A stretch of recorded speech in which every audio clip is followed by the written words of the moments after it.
It's a need for you guys to have a marriage contract or a prenup in the laws of America. That's a necessity, especially when you're coming into a marriage and you have no assets.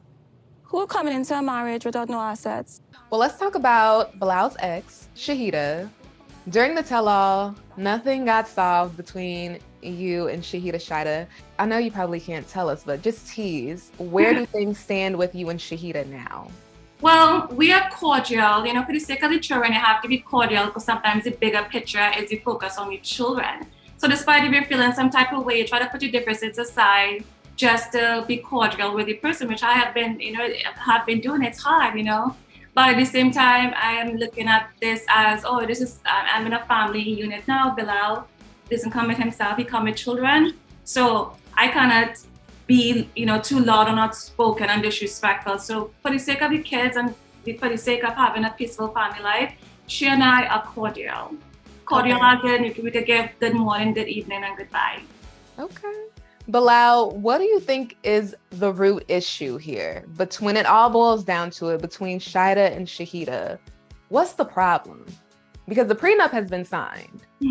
I don't know. I tend not to, I've been taught long ago, like not to, as a man, not to get into women's, issues. But I could just try to convey to, my wife, that, how much she means to me and things like that. And, whether, I don't care whoever it is, when, because, it could be this person one day, it could be another person the next day. Try not to let anybody or any circumstance or situation, take you out of your character, and take you out of who you are, as a person. And, continue being, the light that you are. Yeah. I don't want to cause any disturbance, but I have to ask because I feel like fans want this follow-up question. Do you feel like Shaeeda was in the wrong or is in the wrong for how she's approached Shaeeda? Do you see areas where she should have done better? Yeah, I think that, I would assume, and I've heard, her mention, like she could have done things better, definitely, than, the way that, she talked to Shy. And, sometimes, I don't know, like a person can have, maybe, I don't know, like different intentions, but they, how they come across is, could be aggressive, and, right. And I think that, what was done could have been done a lot better, Yeah. Came at, my wife, Say that again, came out who? My wife. Yeah. One more time. I think it's about, just respect to, that, I respect, her as the mother of my children, respect her husband, and, their relationship. And, hope, right. this having the same respect as well, for my wife and for our relationship. And because at the end of the day, it's about our children, having a healthy blended family. Mm-hmm. From a viewer standpoint, it seems as if she's getting used to another woman, a main woman in your life. What, it's been 10 years? Well, no, I mean, so there's another misconception that I've never talked to anybody since I was divorced. I mean, I've talked to some incredible, sorry, babe, but some incredible women, things just didn't, transpire and work out. But, there were, some great women, along the way that just got a chance to get to know and be in relationships with. But, meeting my wife or before, like when we first met, like she was somebody who we just connected immediately and flew out to Trinidad and all that. And obviously, we got married now, but I think it's just the dynamic of, you're, seeing somebody, and I don't know. I mean, she's always said she couldn't wait for me to get married. I think more so, for the children, because it's healthy for the children to see not just mom married, but now seeing dad married. Because marriage is something that was really, really something that was always important, as it was instilled for me and my family and our religion, and for both of us as well. So for us to connect and get married, is something that. Not just good for us, but also for, our children and, God willing, our future children. Bilal likes to practice. We're blessed. Yes. But he doesn't, I think after practicing, something should be there. Like, you want to see something, you know? Right.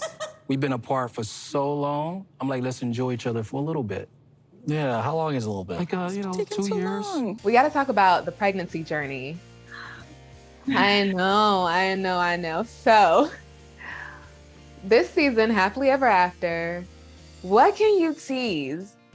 Is there going to be some good news eventually, or are we still hitting roadblocks? Bilal, are you still stuck on 2 years from now? I was never stuck on 2 years. That was something that she brought to the table. She the one said 40, etc. So I just agreed to it. However, what I have said was just that it would be nice, because I think what a lot of times people forget is that me and Shai had the least amount of time together than any other couple that we were on the show 90 Day with. We spent literally 7 days together physically. That was it, prior to her coming to America. So it was more so like, let us give a chance to like be together, spend more time with each other, get to know each other more, even have more life experiences more.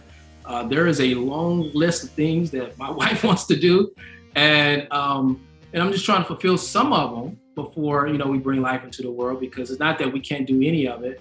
It's just that, you know, I'm speaking from experience too, that, you know, life does change drastically when you do bring, you know, you just can't pick up and go to the concert tonight, or because a lot of, you know, most of my family don't live here. Yeah. And, you know, for us, like just having anybody watch your child, a babysitter, you know, things change. So you're gonna see a lot of that play off for Happily Ever After. Like, that is one thing I can't convince him to do immediately. He's still giving me those roadblocks. Yeah. Well, I know science has progressed, so there are options, but it's also cutting it close. Do you have any anxiety, Shaeeda, about time running out? I think you will see a lot of the anxiety pay off for Happily Ever After. It's going to be so real, because it's like, this is like, I'm 38 now. Yeah. So it's like, oh my God, 2 years away from 40. What's going to happen next? So, and I'm aware of all that. I want to give her everything that she wants and more. it is when my sweet, handsome husband will be ready. I just don't want, if we do, you know, conceive right now, like that she would take, because it happens, to be honest with you. But I'm not that everybody she like that. take the aggression of all the things she didn't want to do, like her business. I'm heavily involved trying to help her establish that. Good. Like to take those things out on me because, you know, things change, her body change, and, you know, and now we have a child and we can't. That's also expecting the worst too, Bilal. I could juggle both. I could juggle all those things. Postpartum, I'll be a super mom. Postpartum is real, you know. That's true. You know, and I just want, I'm here for you, and I just also don't want to be beat up too much and backlash, you know, because she would always send me like messages, DMs of like stuff like she wants to do before she came to America, you know. And I'm just trying to fulfill them for her. You know? Yeah. Well, there are some fans who think you secretly snipped yourself. I've heard that too. I've heard it. Here's the funny thing is that one, I'm Black, I'm African American. It's hard enough to get an African American male to go to the doctor. So you're talking about snipping his manhood. That's unfortunate truth. You know, we typically don't do that. Let alone I'm Muslim too. So the rumors and stuff are pretty funny. Let's say that. Yeah.